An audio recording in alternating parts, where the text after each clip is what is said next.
I got a quick diagnostic today on this Tahoe. It's a 2016 Chevrolet Tahoe, and the issue they were having with it is when you would drive down the road, anytime you would cross over any of the lines, it would enable the steering assist or the driver assist features, and what would happen is, what typically is supposed to happen is you've got vibration in the seat. So this one's got a vibrator on this side and on this side, so you've got what's called a haptic motor in each side of the seat, and that vibrates on each side to kind of warn the driver if you're crossing over the lines.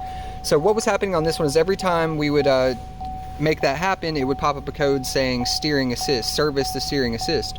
So when we pulled codes on the vehicle, you can see here that we've got a code for driver seat left rear haptic. That's our current code, and we've got a history code for the right side. So probably a good idea to go ahead and swap both of the haptic motors on this seat. Alright, so 9 times out of 10, when you've got one of these haptic motor control issues, it's going to be a broken wire up underneath here. They tend to break at the harness, and I believe that there is a technical service bulletin on this.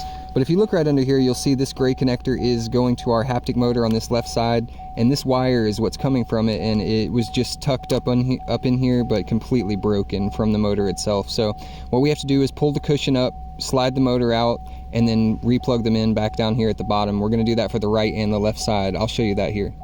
Alright, so you're going to have 2 screws to get this panel off right here. You've got one down here, a T20, and you've got one T20 in the very rear of this panel right here.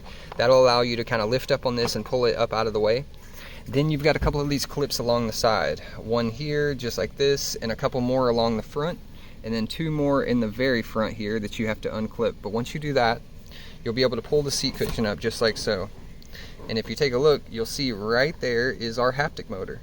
Once you pull up the clips, you'll be able to pull the seat cushion up to this point here, and this will give you access to both of your haptic motors. So you'll see that there's one still plugged in over here. You can see the harness for it going to that side, and then our haptic motor over here is nested right up in this hole right here. So you simply just pull it out, and that's it. That's where they commonly break, is right here at the harness. So that's what we're going to do, is install a new one. They just slip right in, they plug into the harness down there, set it all back, and you're good to go.